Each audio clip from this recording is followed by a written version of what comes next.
Magandang araw aking mga kapatid. Mr. President, magandang araw sa iyo. At sa inyong mga general, yung mga maestar, pakikinggan niyo ako mabuti. Itong istar ako, buhay ito lahat. Tatlo dito, pang-pito ito. Bilangin niyo 1, 2, 3, 4, 5, 6, 7. Buhay ito lahat.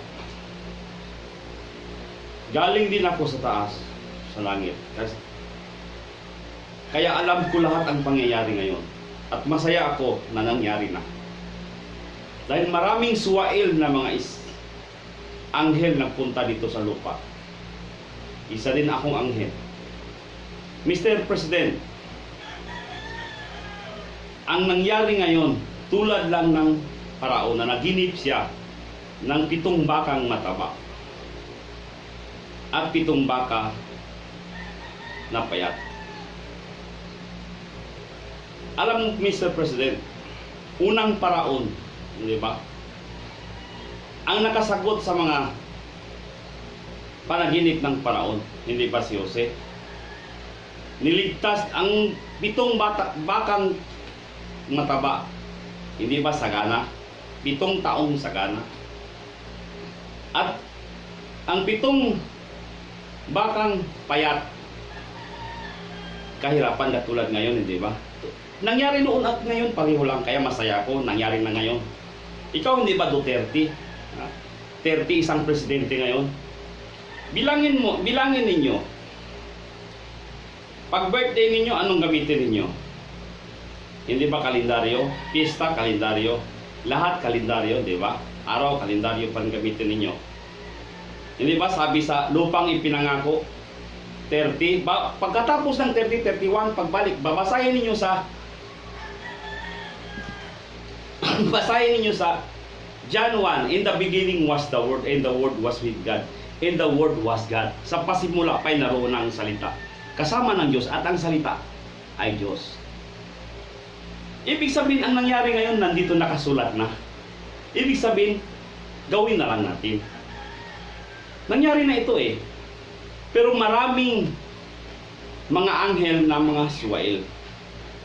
Gusto o ayaw nilang umalis sa mga katawan ng tao. Gusto sila maghari-harian dito sa lupa.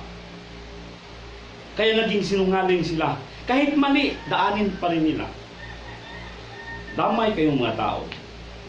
Dahil sa away namin, mga espiritual. Dahil isa lang akong espiritu. Hindi ba ito si Ruben?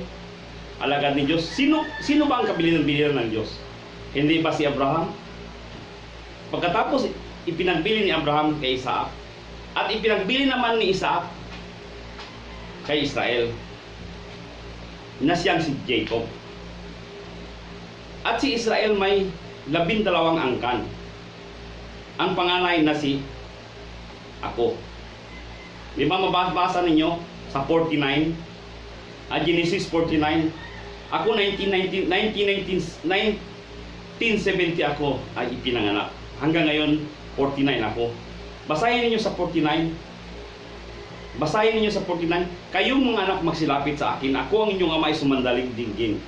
Si Ruben ang panganay kong anak, ang pinakasuping malakas, ano pa pusok bahang katulad. Totoo yan sinasabi ko.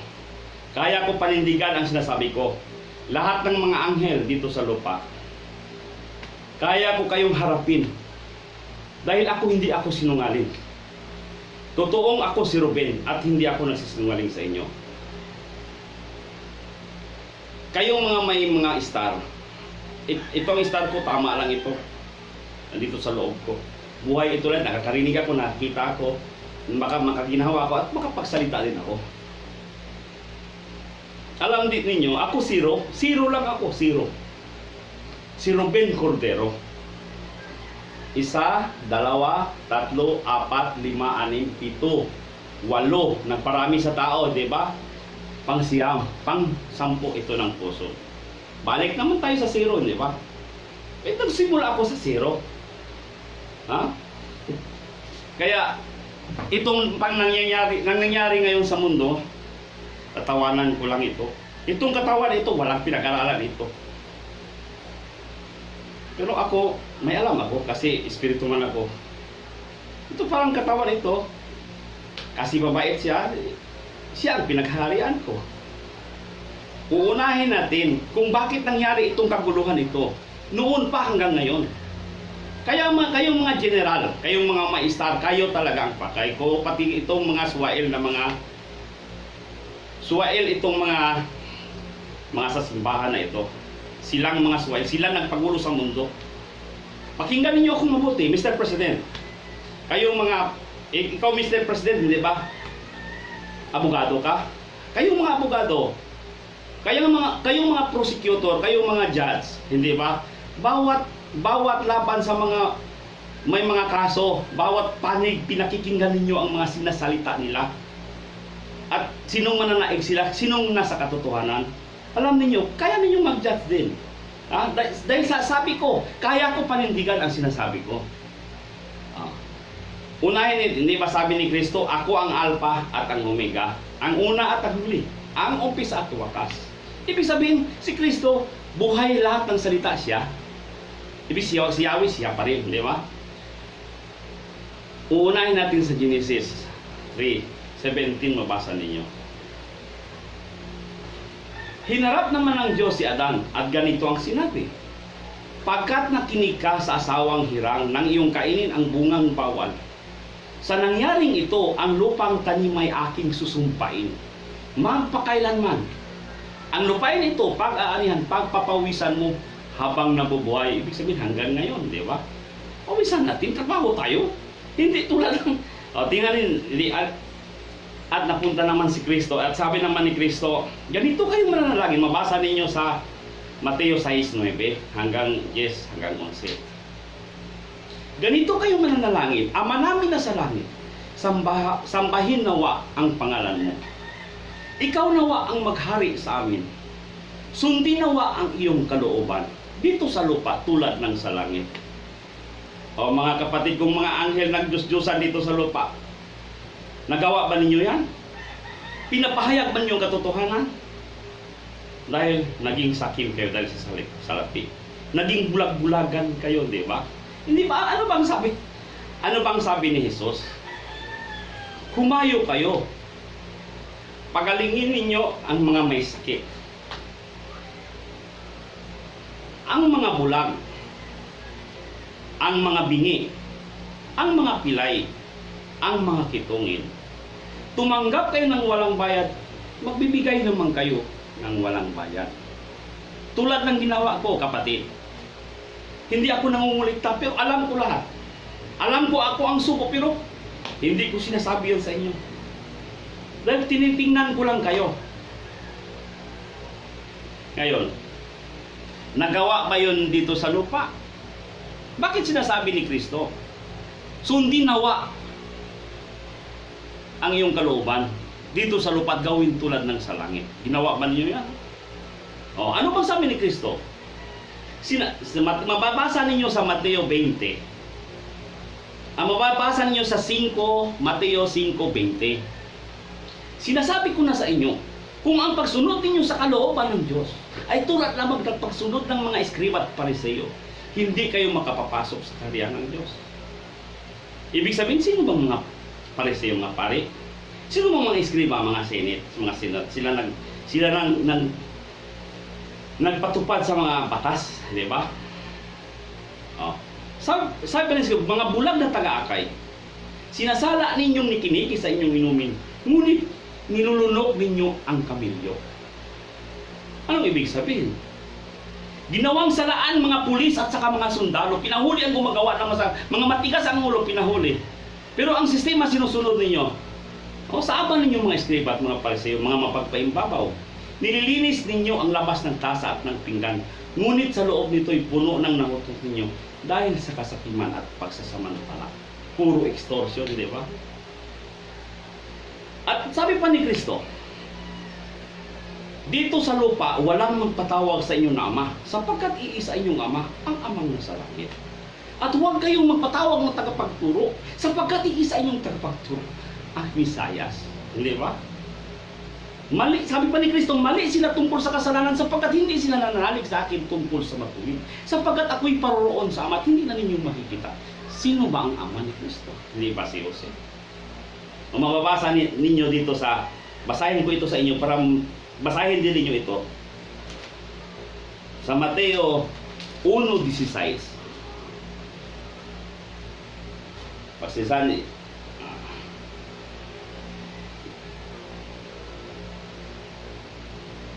at si Jacob ang ama ni Jose. At si Jacob ang ama ni Jose na asawa ni Maria. Si Maria naman ang ina ni Jesus na tinatawag na Kristo. Di ba? Ano bang ginawa ng ama ni Kristo sa langit, kapatid? Hindi ba? Ang panaginip ng hari, iyang sinagot niya lahat. Ang 7 bakang mataba, sagana. At 7 baka na payat,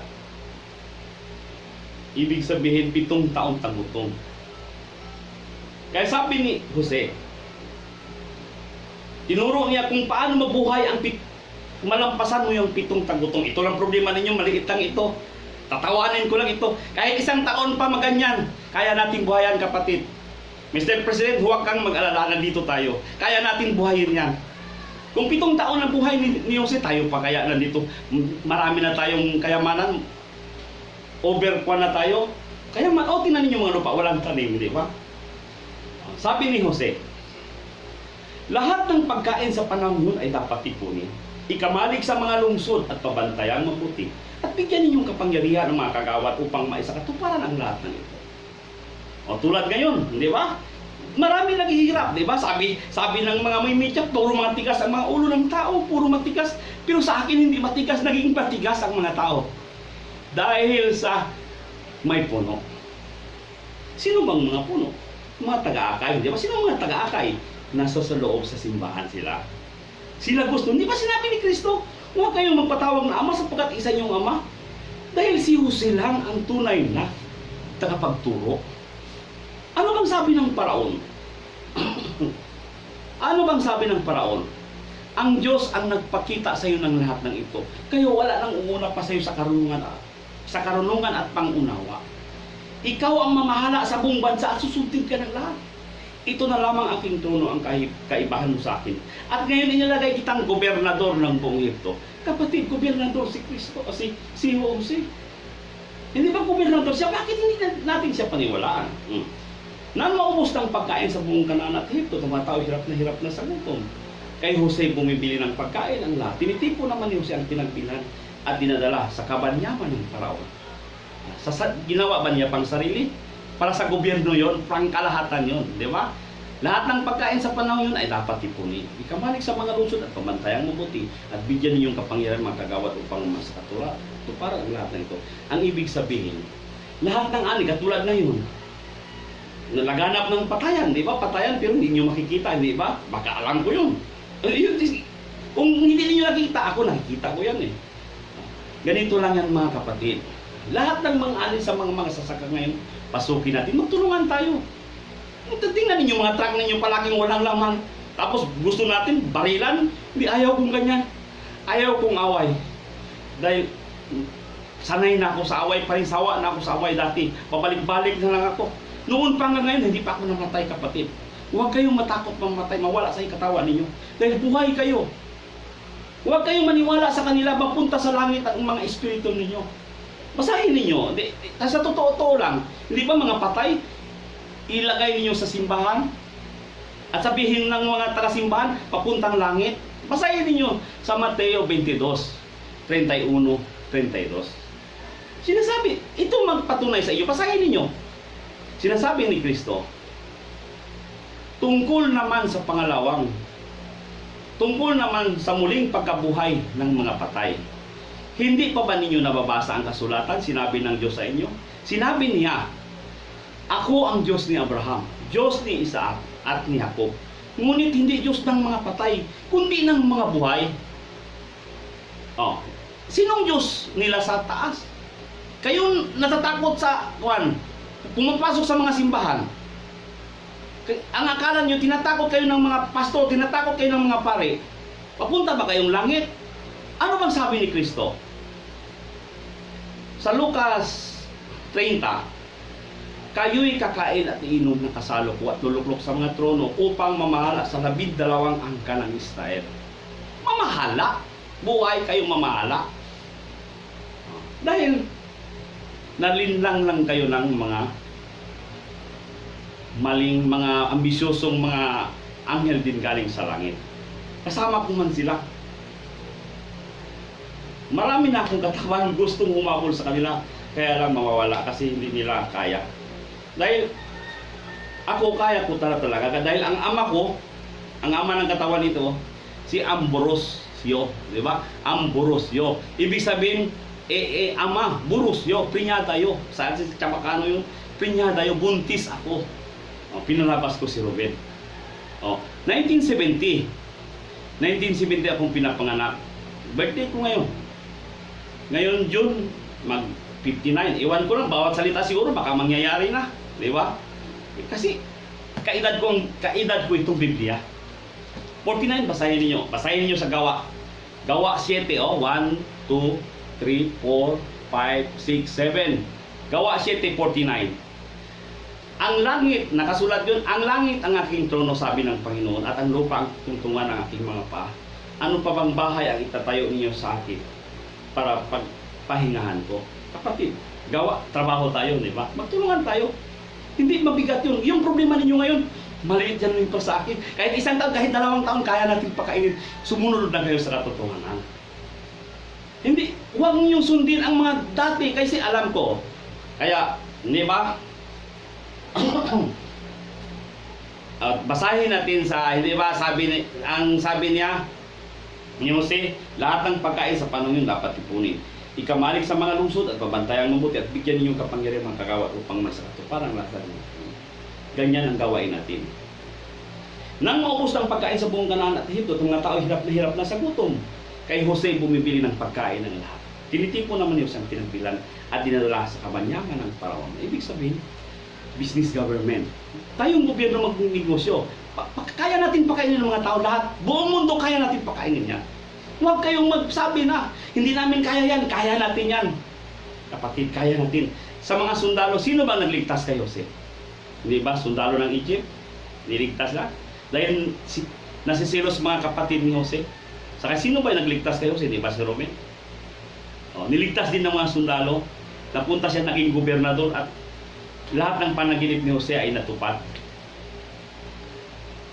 Kaya, kayong mga military, huwag kayong magkaisa tayo, magtulungan tayo. Sayang ang panahon, kaya natin buhay ng mga tao. Hindi puro bakbakan lang. Lahat kaya natin sa mga military, walang imposible yon, kapatid. Basta't maniwala lang tayo sa Diyos. Pakinggan ninyo para malaman ninyo lahat ng katotohanan. Yun ang sabi ko, kaya ko panindigan ang sinasabi ko. Di ba? Bago pa si Jose gumagawa, di ba? Sa sistema ni Jose, sinasabi niya, lahat, ngayon nabili ko na kayo at ang inyong mga lupain. Bibigyan ko kayo ng binhing itatanim. Ibibigay ninyo sa Paraon na 5 bahagi ng inyong anin. Inyo na ang nananabi, pretanim uli at magiging pagkain ng inyong sambayan. Ibig sabihin, ang ibig sabihin, kung tayo may kapital, di ba? Ibig sabihin, gobyerno lang makagalaw ngayon, lahat ng tao sa bahay. Lahat, tingnan ninyo ang mga magsasaka ngayon na mga bulok. Isa din akong magsasaka. May tanim din akong mga gulay. Hindi maubos, mabulok din. Dahil hindi maubos kasi, nasa bahay lahat. Ang gagawin natin, magtulungan tayo. Lahat ng mga tanim ng mga tao, ng mga magsasaka, bilhin natin o pwede magpatanim tayo sa kanila. Tayo ang kukuha, lalagyan natin mga tindahan bawat barangay. Yung sabi ni Jose, lahat ng pagkain sa panahon na dapat ipunin. At ang mga tao naman sa barangay, hindi na kung saan-saan pa sila magpunta. Pwede sila isa-isa magpunta sa tindahan ng barangay, pero government yan. Ang 95% yun i-rolling natin. Yun ang 95%, parang cooperative ang sistema. Tama yung sinasabi ni plano ni Presidente na maraming haharang, yung mga masamang loob humaharang na federalismo. Tama yung cooperative ang sistema. Dahil sa sistema sa pinagawa ni Jose, cooperative yun. Dahil ganyan, para maniwala kayo dito, para maniwala kayo ang katotohanan, makita niyo kung sino talagang may sala, kung sino talagang sakim na sinasabi ko. Hindi ba ang pinagbilinan ni Yahweh? Sino ba si Yahweh? Si Yahweh at si Jesus ay nag-iisa dahil buhay siya, di ba? Sa mababasa ninyo sa John 8:58, sinasabi ko sa inyo, bago pa ipinanganak si Abraham, ako na. Ibig sabihin siya. Nagumpisa siya lahat kasi naging katawan siya, naging Kristo, naging Jesus, pero lahat, koneksyon siya lahat dahil buhay siya. Sabi ni Yahweh kay Abraham, Abraham, lisanin mo ang iyong bayan, ang tahanan ng iyong ama at mga kamag-anak, at pumunta ka sa bayang ituturo ko sa iyo. Pararamihin ko ang iyong mga anak at apo at gagawin kong isang malaking bansa. Pagpapalain kita at mababantog ang iyong pangalan. Ang sa iyo'y magpapala ay aking pagpapalain. Ngunit kapag sinumpa ka, sila'y aking susumpain. Lahat ng mga bansa, pihong ako'y himukin at tulad mong pinagpala, sila ay pagpapalain din. Oh. Kapatid, alam niyo si Abraham, warriors siya. Hindi pa ipinanganak si Ismael na pinagmulan ng mga Islam. Hindi pa ipinanganak si Isaac na pinagmulan ng mga Kristiyano. Oh. Ito si Melchizedek, isa na itong punong saserdote. Mababasa natin sa Genesis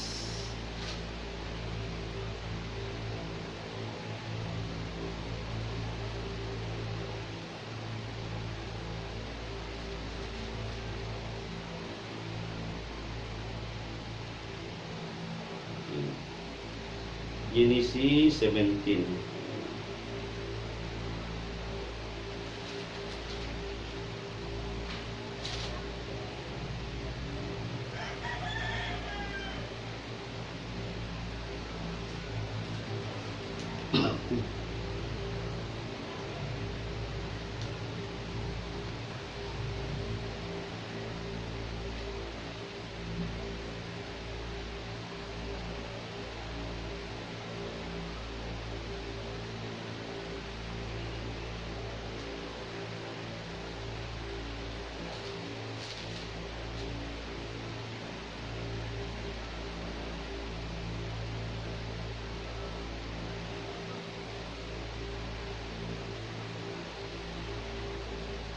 Sinalubong, Genesis 14:18. Sinalubong din siya ni Melchizedek, hari ng Salem at saserdote ng kataas-taasang Diyos. Dinalhan siya ng tinapay at alak at pinagpala ng ganito, pagpapalain ka nawa, Abraham, ng Diyos na kataas-taasan, na lumikha ng langit at lupa. Purihin ang kataas-taasang Diyos na nagbigay sa iyo ng tagumpay. Ito kapatid. At sinabi na ni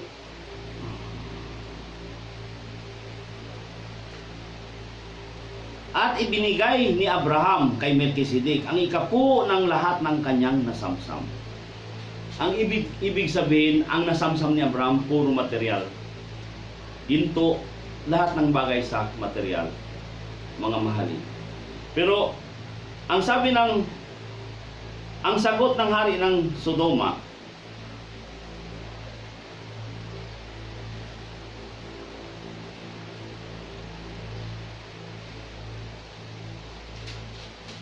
sinabi ng hari ng Sodoma kay Abraham, iyon na ang lahat ng bagay na nakuha mo. Ibalik mo na lamang sa akin ang lahat kong mga tauhan. O, tingnan ninyo kapatid, hari ito siya ng Sodoma, siya ang humahawak noong panahon pa. Una pa siya kay Abraham. Gusto niyang siya ang humahawak sa kaharian ng mga tao. O, sumagot si Abraham, Ngunit sumagot si Abraham, sumumpa ako sa harapan ni Yahweh na lumikha ng langit at lupa. Nangako ako na hindi kukuha ng anuman sa iyo, kahit kaputol na sinulit na sandalyas, para wala kang masabi na ikaw ang nagpayaman kay Abraham. Ngunit kapatid, pinakikinggan sila ng Diyos. Nagsagutan sila, hindi ba? Parang nag-agawan sila sa kaharian ng langit ng mundo. Dahil sa pareho sila may power. Alam ng Diyos na ang sagutan nila. Nang kumikiling na ang araw, nakatulog ng mahimbing si Abraham at nagkaroon ng nakakatakot na pangitain. Sinabi ni Yahweh, Abraham, ang iyong mga anak at apo ay mangingibang bayan at magiging alipin doon sa loob na 400 taon. Ngunit parurusahan ko ang bansang yun, at pag-alis nila, marami silang kayamanan madadala. Kapatid, hindi pa ipinanganak si Ismael, hindi pa ipinanganak si Isaac, pero sinabi na ng Diyos yan. Ibig sabihin, walang imposible sa Diyos. Lahat ng problema kaya niya, di ba? Gumawa si Jose ng batas, hindi ba? Ngayon, sabi pa na Juan ni Jose, ngayon nabili ko na kayo at ang inyong mga lupain. Bibigyan ko kayo ng binhing itatanim. Ibibigay ninyo sa paraon na ikalimang bahagi ng inyong aanihin. Inyo na ang nalalabi para itanim ulit at magiging pagkain ng inyong sambahayan. Sumagot ang mga tao, napakabuti ninyo sa amin. Handa po, niligtas niyo kami sa gutom. Handa po kami maglingkod sa paraon. Ibig, okay sa tao katulad ngayon. Kahit anong mangyari, okay, basta't hindi lang sila mamatay. Di ba? Basta't hindi lang sila mamatay, okay kahit anong gawin, basta mabuhay sila. Pero ito, hindi ito. Salita ito ng Diyos. Walang manglulupig nito kung itong sundin natin. Mula noon, di ba, sa Genesis 47:26. Mula noon, ginawang batas ni Jose sa lupain ng Ehipto.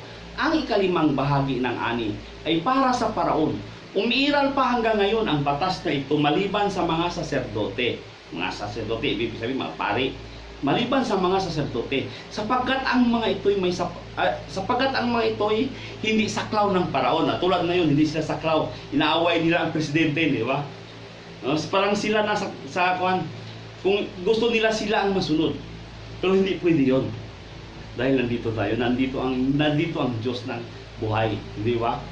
Katulad ni presidente, kahit ano lang sila sabi sa kanila, pinaglalaban natin dahil totoo siyang tao. Hindi ba naging alipin sila? Nagkaroon sila ng ibang hari. Nagkaroon ng ibang hari ang Ehipto na walang alam tungkol kayo. Kasi mababasa din ninyo sa Exodus 1:8. Ano-ano na lang iniisip ng tao. Baka balak siyang kung ano, dahil hindi ni pinahayag ng mga saserdote, hindi nila ipinahayag, itinago nila ang katotohanan. Dahil ang lahat ng tao sa Ehipto ay naging alipin ng paraon. Ang hindi lamang nabili ni Jose ang mga lupain ng mga saserdote, sapagkat ang mga ito may sapat na sustento ng panahon. Ibig sabihin freedom sila. Okay, parang sila ang mayaman sa mundo. Kahit lahat ng tao nabili ni Jose, pero ang natirang lupa sa kanila lang. Kaya sila magdusdusan. Sabi ni Yahweh, ngunit parurusahan ko ang bansang yun. Pag alis nila, marami silang kayamanan nila. Hindi ba? 400 na taon maging alipin. Ngunit parurusahan ko ang bansang yun. At pag alis nila, marami silang kayamanan madadala. Nakalabas sila Moises. Di ba? Nagpunta si Yahweh, ang Diyos natin. Iligtas mo ang aking bayan. Si mga Israelita yun. Ako ang Diyos ni Abraham, Diyos ni Isaac at ni Jacob. Niligtas yun. Nagawa yun ni Moises. Dito malalaman natin, nakalabas sila Moises. Mabasa ninyo sa Exodus 12, 40-41. 430 taon nakalabas sila doon. Nung nakalabas na sila, alam niyo kung sinong humahabol? Tingnan, para mabuti yung, kasi tayong mga investigador, kahit tulad ng may mga problema dito sa, kung anong problema, napakalalim na problema, umpisahan natin sa ilalim, di ba? Katulad din ng mga pulis din, di ba? Lahat ng problema, doon tayo makuha natin ang katotohanan, mag-umpisa tayo sa umpisa hanggang matapos, makita natin kung sino may kasalanan. Nakalabas sila ni Moises 430 taon. Tingnan ninyo kung sinong humabol. Basahin natin dito, para mas mabuti yung basahin natin sa Exodus 18.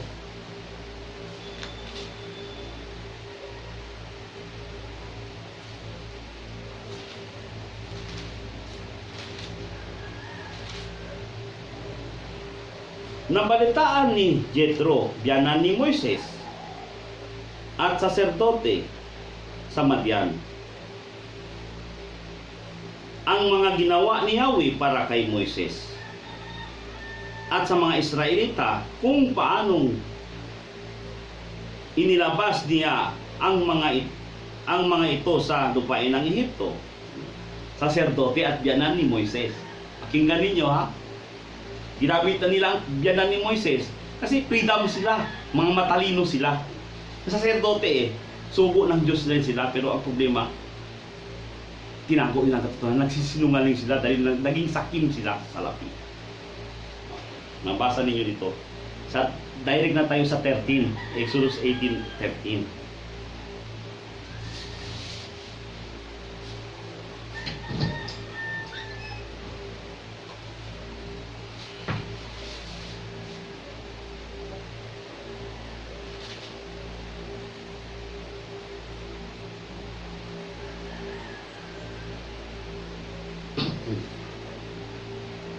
Kinabukasan, naupo si Moises upang hatulan ang mga tao tungkol sa di nila pagkakaunawaan. Inabot siya ng gabi. Sa dami ng tao, nang makita ni Jethro ang hirap na inaabot niya sa kanyang ginagawa, tinanong siya, ano ba ang ginagawa mo sa mga tao? Bakit maghapon kang nakaupo na napapaligiran nila? Sumagot naman si Moises sa biyanan niya, mangyari po, lumapit sila sa akin para alamin ang kalooban ng Diyos. Kapag may dalawang tao na hindi nagkakaunawaan, dumudulog sila sa akin. At sinasabi ko naman sa kanila kung sino ang may katuwiran. Bukod doon, ipinaliliwanag ko sa kanila ang mga utos ng Diyos. Pakinggan ninyo kung ano ang sagot ni Jethro dito sa 17, 18, Exodus 17, 18. Sinabi ni Jethro, hindi ganyan ang dapat mong gawin. Ibig sabihin, pinagalitan niya si Moises, di ba? Biyanan lang yan niya, ha? Hindi yan siya utos ng Diyos, ha? Pinagalitan siya. Hindi ganyan ang dapat mong gawin. Pinahihirapan mo ang iyong sarili, pati ang mga tao. Malaking gawain yan para sa iyo. At hindi mo kayang mag-isa. At hindi mo kayang mag-isa. Pakinggan mo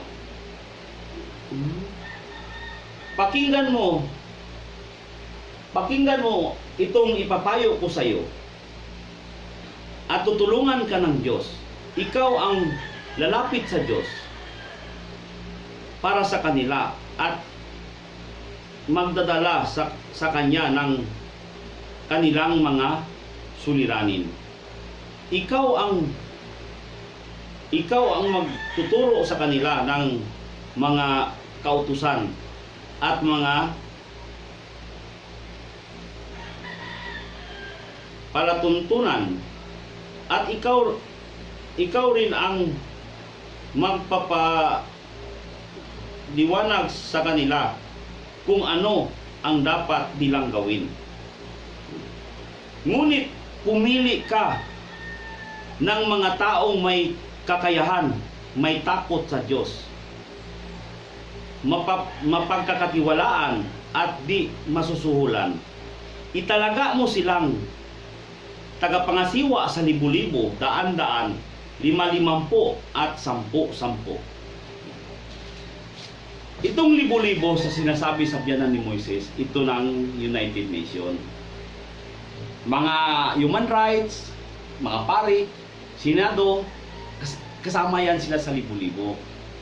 At sa daan-daan naman, ito naman pinipili natin ating presidente, mga kaharian sa bawat bansa, hari. At ito naman, 50-50 ay mayor. Mayor ito. Pinipili din natin mayor.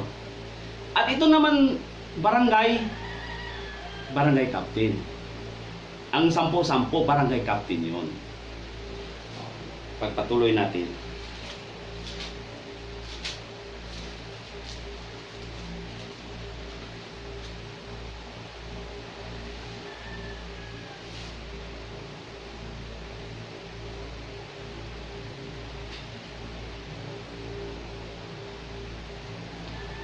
Sila na, balikan natin ito. Pumili.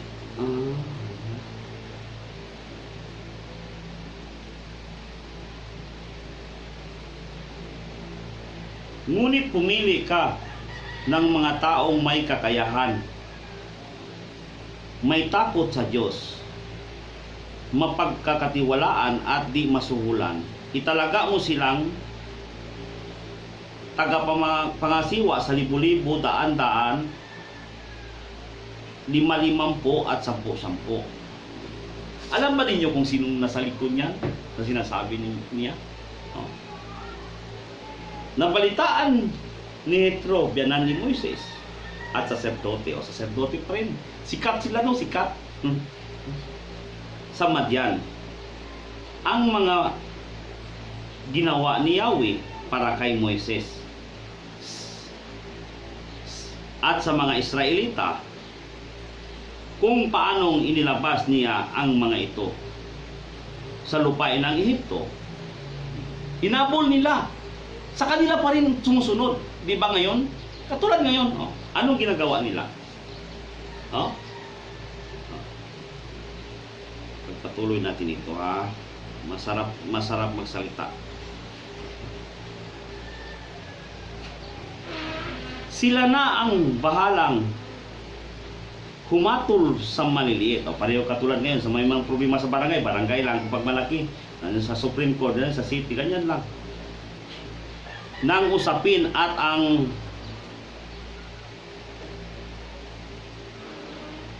mabibigat na kaso lamang ang ihaharap sa iyo. Sa gayon, hindi ka masyadong mahihirapan sapagkat matutulungan ka nila sa iyong gawain. Kung ganon ang gagawin mo, tulad ng ibig ng Diyos, hindi ka mahihirapan at madali pang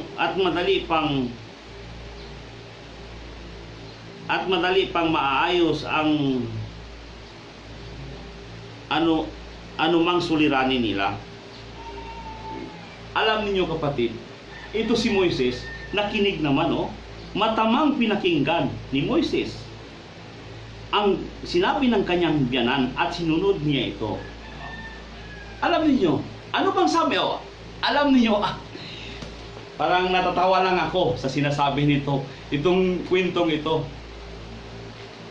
Pakinggan ninyo ang sinasabi ni Jesus dito. Sa John 13, mabasa ninyo yan. John 13.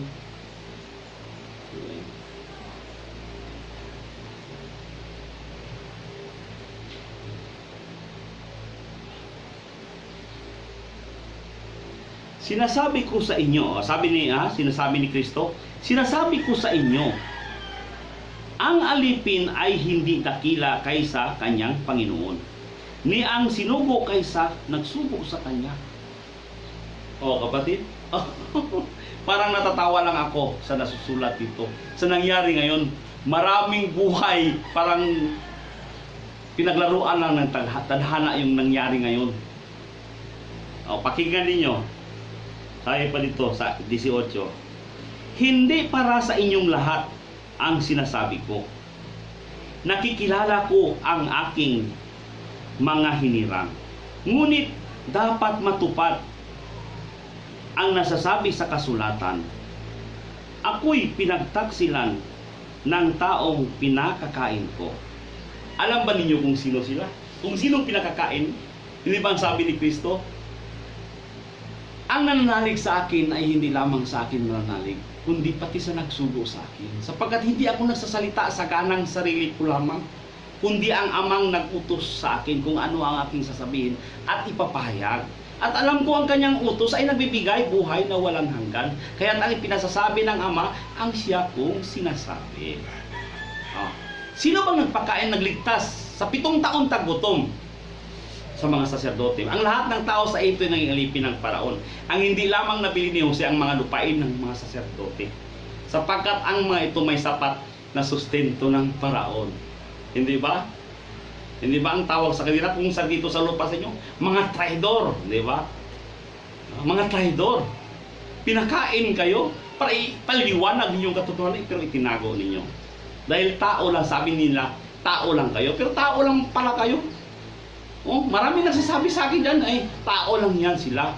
Tao lang pala. Bakit sulat ni Kristo hindi? Sinabihan na kayo, dito sa lupa, walang magpatawag sa inyo na Ama, sapagkat iisa inyong Ama ang Amang nasa langit. Bakit nagpapanggap kayo ng ama-ama? Bakit nagpaka-impostor kayo? Puro hingi ninyo. Nakasulat dito, hindi ninyo mapagbili ng lubusan ng lupa, sapagkat yun ay akin. Pinatitirhan ko lamang sa inyo. Anong ginagawa ninyo? Patay. Piliktahin ninyo.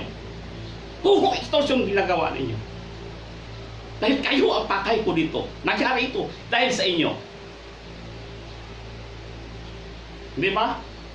Mabubura ba ninyong pangalan ko dito? Namatay ba ako dito?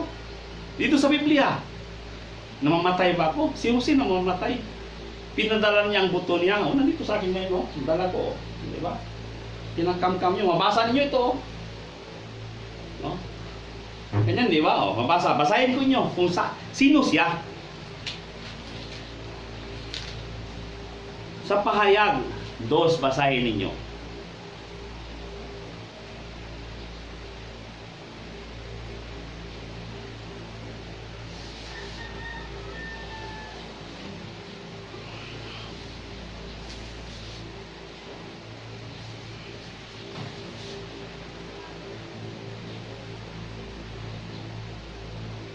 Isulat mo sa anghel ng mga iglesia.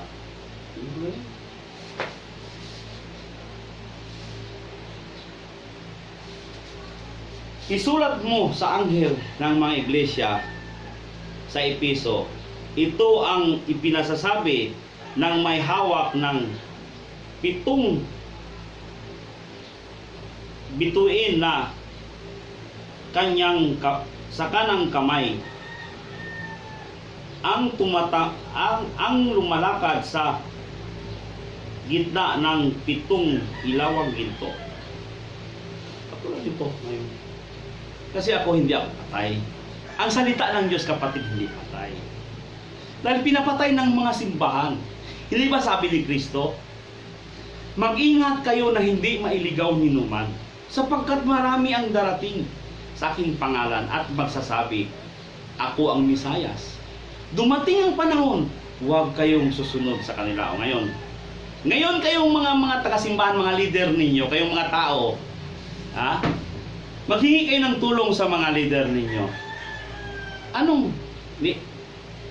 Umaasa pa rin yan sa gobyerno sila, di ba? Umaasa sila sa gobyerno dahil ang gobyerno ang totoong reliyon. Gobyerno ang paniwalaan nyo, respetuhin ninyo ang gobyerno. Dahil si Jose, gobernador siya. Siya lang ang sinasabi ng paraon. Ang Diyos ang nagpakita sa iyo ng lahat ng ito. Kaya wala nang uuna pa sa iyo sa karunungan at pangunawa. Ikaw ang mamahala sa buong bansa at susundin ka ng lahat. Ito na lamang aking trono ang kaibahan mo sa akin. At ngayon nilalagay kitang gobernador ng buong Ehipto. Pamamahala, hindi ba? Sabi ni Kristo, kayo ang nanatiling kasama ko sa mga pagsubok sa akin. Kung paanong pinaglaanan ako ng Ama ng Kaharian, gayon din naman, pinaglaanan ko kayo ng dako sa aking kaharian. Kayo'y kakain at iinom na kasalo ko at luluklok sa mga trono upang mamahala sa 12 angkan ng Israel. Pamamahala, kapatid.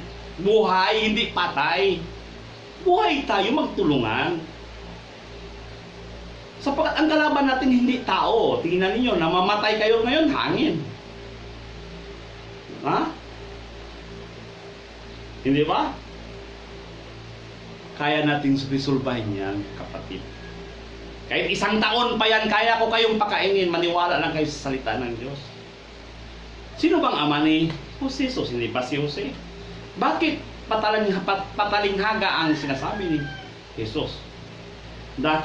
Dahil may nakatandang kapatid si Jose na si Ruben, nang pinagbilinan naman ng kanyang ama sa sinasabing, kayong mga anak magsilapit sa akin, ako ang inyong amay sumandaling dinggin. Si Ruben ang panganay kong anak, ang pinakasuping malakas, ang lumapusok baha ang katulad. Tulad ngayon, pwede magharapan tayo, Mr. President. Kayo ang judge, kayong mga judge. Kaya ninyo, kaya ko, sabi ko, kaya ko panindigan. O ito, sundalo ito, hindi man ako sundalo dito sa lupa, sa langit man ako. Pero kaya ko kayong harapin lahat. Dahil ang problema ninyo, alam ko, ako lang ang makapagresolba. Kasama din kayo. Dahil kung ako lang, useless pa rin, di ba? Hanggang mawala. Yun ang sabi ko sa mga tao kahit sa siyudad, pakinggan nyo dito sa Zamboanga, sa Tiangge. Lahat, ipusta ko lahat ng pamilya ko, mamatay lahat ng pamilya kung hindi mangyayari. Nangyari na nga, di ba? Hindi pa namatay ang pamilya ko, pero nangyari na. Di ba? Nagtaguan na kayo lahat, di ba? Kaya, tinatawanan lang niya ang salita. Dahil ang pagkakakala nila, ito ay dupang-dupang, sa Muslim pa dupang man, loko-loko. Na? Di ba? Isang ulol. Ha? Isang ulol. Nung panahon sa eleksyon ni Gloria Macapagal-Arroyo at Fernando, hinuli ako sa grandstand sa Comelec. Tingnan ninyo, may nakuha akong batong pula at itim at martilyo. Ang problema ko lang, binuksan ko ang kuha ng isang babayang bag. Yun, saksi yun sila kung buhay pa sila ngayon. At yun ang mayor namin, buhay man ngayon. Si Beng Climaco, buhay pa yun hanggang ngayon. Siya, sa panahon, pinasok ako nila sa pamilya ko kahit ang akala nila, kasi ang mga salita ko hindi nila maintindihan kasi galing ako sa taas. Nabigla lang ako, nakita ko lahat. Nakita ako ni Beng, panahon yun. Beng Climaco sa Ward 9. Siya ang nagpaayos yan. Konsyal pa lang si Beng. Pakikuan niyo kay Beng Climaco. Alam niya yun. Mayor yan dito sa Zamboanga. Nandito ako ngayon sa kanila. Tumitingin ako sa mga problema. Sabi ko, kaya natin yan gawin. Yung problema natin ngayon, sa pasagin yun, di ba sabi ni Kristo, kung ang mga damo sa kabukiran ay nabubuhay sa ngayon at kinabukas ay iginagatong sa kalan, ay idinaramdam ng Diyos, kayo pa kaya? Kay liit ng pananalig ninyo sa Kanya. Kaya natin. Alam ng inyong Ama na sa langit na kailangan ninyo ang lahat ng pangangailangan ninyo. Kaya natin yan gawin. Kapatid, Mr. President, kayong mga opisyal sa gobyerno, kaya natin yan. Huwag kayong mag-alala. Kung hindi kayo gumalaw, ubos yung pondo ninyo. Saan kayo nanghihingi? Di ba sa mga negosyante? Sa mga tindahan, puro extortion, puro tax. Di ba sabi ni